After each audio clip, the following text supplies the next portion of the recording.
عارف رومی رحمۃ اللہ تعالیٰ نے لکھا ہے کہ وہ جس چیز سے بندے کو محبت ہوتی ہے نا، اس کا نام خواب میں بھی لے لیا جائے تو بندہ چونک جاتا ہے۔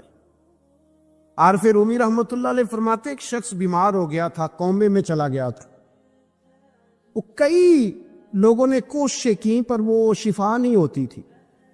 باپ اس کا بہت بڑا آدمی تھا، مالدار تھا، تو اس نے ایک بڑے طبیب کو بلایا، اس نے کہا اس کا پتہ تو کرو معاملہ کیا، کیسے ٹھیک ہو سکتا ہے۔ تو وہ طبیب کہنے لگا کہ یہ نہ کسی سے محبت کرتا، جس سے محبت کرتا اس سے بچھڑ گیا ہے، اور اس غم میں اس کیفیت میں چلا گیا، دوائیاں شوائیاں اثر نہیں کریں گی۔ تو وہ کہنے لگا اب ہمیں تو پتہ بھی کوئی نہیں کس سے اس کا پیار ہے، کس دوست کی، کس محبوب کی جدائی میں یہ پریشان ہے، تو کیسے پتہ کریں۔ تو وہ طبیب سیانہ تھا، اس نے کہا یہ کون کون سے ملکوں میں جا چکا ہے۔ اس نے ملکوں کے نام لیے تو اس طبیب نے نا اس کے کان میں ان سارے ملکوں کا ذکر کیا۔ جب وہ والا ملک آیا نا تو ہلکا سا چونکا وہ، کہنے لگا اب اس ملک کے اندر جتنے شہر ہیں ان کے نام بتاؤ۔ وہ شہروں کے نام لیے تو جب وہ والا شہر آیا نا تو وہ ذرا تھوڑا سا نا اور چونکا، کچھ اس نے اب ہاتھ پیر بھی ہلانے شروع کیے، کہنے لگا اب اس شہر کے اندر جتنے محلے ہیں نا ان محلوں کے نام لو۔ اب جو ایک ایک کر کے محلے کے نام لینے لگے تو جب وہ والا محلہ آیا نا، شہر بغداد کی ہے نشانی، کچیاں لمیاں چیراں، شہر بغداد دے ٹکڑے منگساں تے کرساں میرا میرا۔ عارف رومی کہتے وہ جب اس محلے کا نام آیا نا تو وہ پورا چونک گیا۔ تھوڑے سے لوگ ہوتے تھے، تھوڑی سی آبادی ہوتی تھی، اس نے اس کے باپ سے کہا کوئی طریقہ اختیار کر، اس محلے میں بسنے والے جتنے لوگ ہیں نا ان لوگوں کی فہرست منگا۔ اس ملک سے، اس محلے سے ان لوگوں کی فہرست آئی۔ جب ایک ایک نام بولے جانے لگے اور جب نام آیا نا محبوب کا، نا علمہ وچ پھسا سانو تو یار دی گل سوڑا۔ اور جب نام آیا نا اس محبوب کا تو پہلے اس کے ہاتھ کانپے، پھر اس کی نظر پھڑکی، پھر اس کی آنکھوں میں آنسو آئے، اور پھر اس نے آنکھیں کھول کے ہاتھ تھاما اپنے باپ کا اور رو کے کہنے لگا بابو آیا ہے، وہ یہاں ہے، ملاقات ہو جائے گی۔ پھر سمجھ آ گئی اس کی شفا کہاں ہے۔ میں کچھ دن پہلے ایک جگہ تعزیت، اور ڈرتا ڈرتا گیا تعزیت کرنے، پرانے جاننے والے تھے، دوستوں کا رشتہ تھا، تو میں ایک ہی بیٹا تھا، تو وہ مجھے پتا چلا کہ ٹرین ایکسیڈنٹ میں انتقال کر گیا، تو میں ڈرتے ڈرتے گیا کیونکہ معاملہ مشکوک تھا۔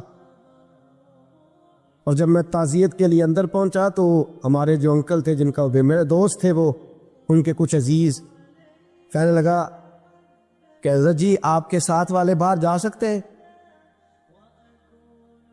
اور میں نے کہا چلے جاتے۔ میں دوستوں کو گاڑی میں بھیج دیا، اور جب میں نے اس سے بات چیت کی، کہنے لگا میرا بیٹا ایکسیڈنٹ تو میں نے بنایا، وہ تو خودکشی کر کے مرا ہے۔ شادی کے 11 سال بعد خدا نے ایک بیٹا دیا تھا، اور مجھ سے غلطی یہ ہوئی، میں نے کہا میرے بیٹے کو تکلیف کوئی نہ آئے، اس کے منہ سے جو نکلا میں نے اسے دیا، جو اس نے مانگا میں نے دیا۔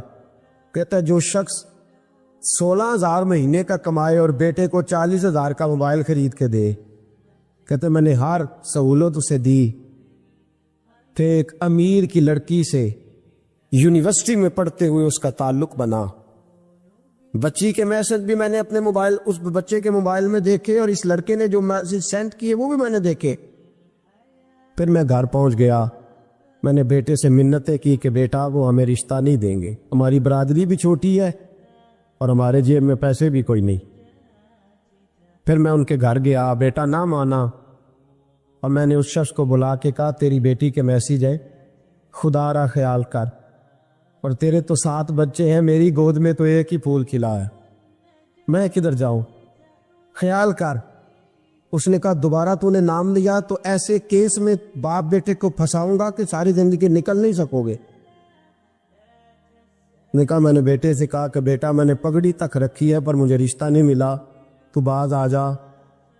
کہنے لگا 3 راتیں میرا بیٹا سویا نہیں، اور مجھے کہنے لگا حضرت جی وہ چوتھی رات سویا ہے تو دوبارہ اٹھا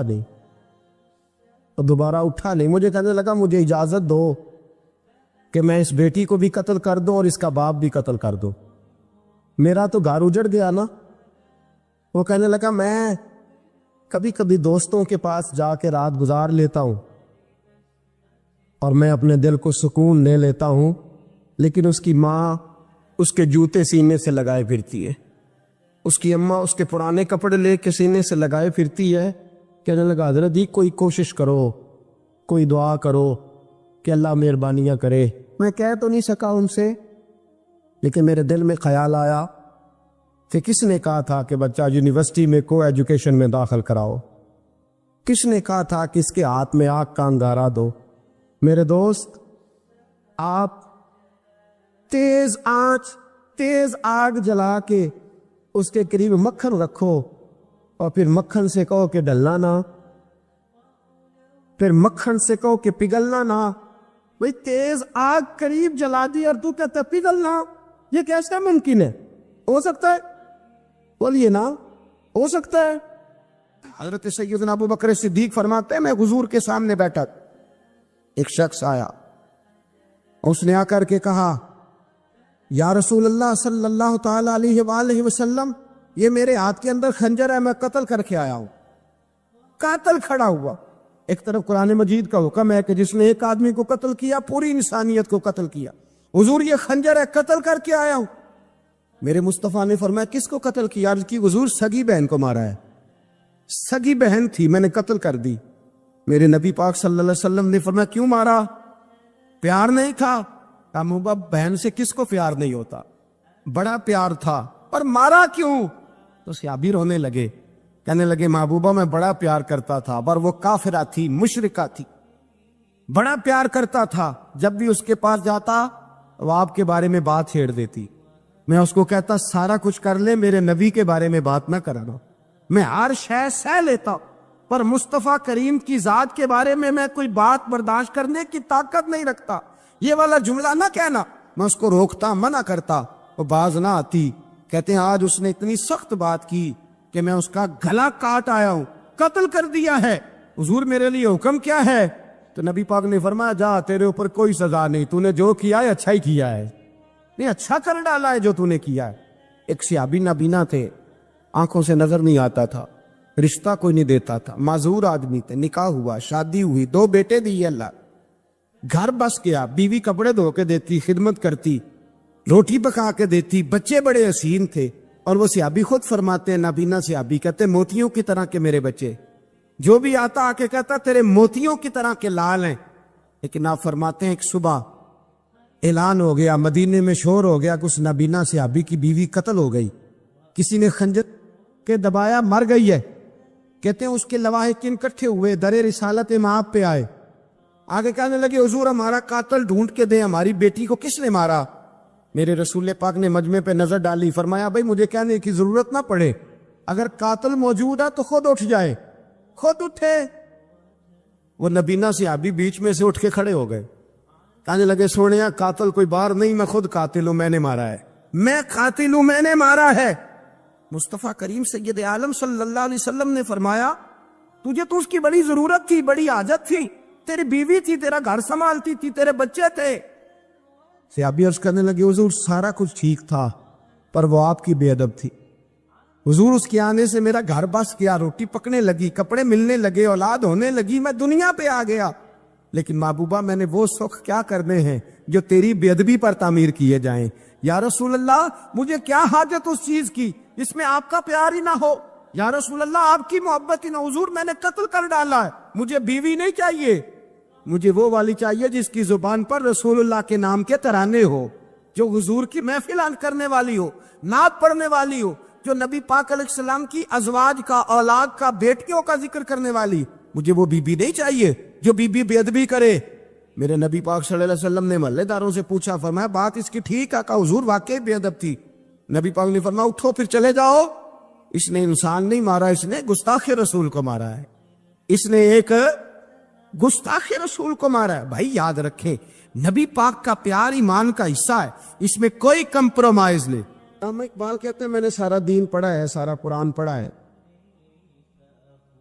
میں نے بنظر غائب جب ساری چیزوں کو دیکھ لیا تو اقبال کہنے لگے میں اس نتیجے پہ پہنچا ہوں کہ مغز قرآن روح ایمان جان دین. بھائی اقبال، میں کسی عالم کی بات کرتا تو لوگوں نے شاید رویہ اور اختیار کرنا تھا. وہ لوگ جس پر اکثر مکاتب فکر اعتبار کرتے ہیں، اقبال کہنے لگے مغز قرآن روح ایمان جان دین. لفظوں پہ غور کریں. مغز یعنی سارے قرآن کا مغز، روح ایمان یعنی ایمان کی روح، اور جان دین یعنی سارے دین کی. آپ دیکھیں ترتیب، مغز قرآن روح ایمان جان دین. اقبال جلدی بتاؤ وہ کیا ہے؟ تو اقبال کہنے لگے ہست حب رحمت للعالمین، ہست حب رحمت للعالمین. مغز قرآن روح ایمان اور جان دی. ہست حب، کہنے لگا میں تو سمجھا ہوں کہ قرآن کا مغز ایمان کی روح اور دین کی جان اگر ہے تو نبی پاک کی محبت کا نام ہے، رسول اللہ کی محبت کا نام ہے، نبی پاک کی محبت کا نام. حضرت عمر فاروق رضی اللہ تعالیٰ عنہ سے بڑا تو اصول پسند کوئی نہیں نہ ہوگا. یعنی بہت بڑا چودھری بھی اگر اپنے گلی کے اندر حضرت ابو سفیان جیسے لوگ مسلمان ہو گئے، کلمہ پڑھ لیا، اور جناب ابو سفیان رضی اللہ تعالیٰ عنہ نے اپنے گھر کے اندر نہ تھوڑی سی سامنے اینٹیں رکھ کے جگہ بنا لی، تو حضرت عمر کو پتہ چلا تو فرمایا جیسے بنائی ہے ویسے وہ کھیڑو بھی. آپ نے لوگوں کا رستہ تنگ کر دیا.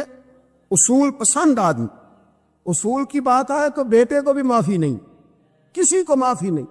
بڑے اصول پسند تھے. اتنی لوگوں نے کہا عمر تو بڑا اصول پسند ہے، پر یہ مسجد نبی کی گلی میں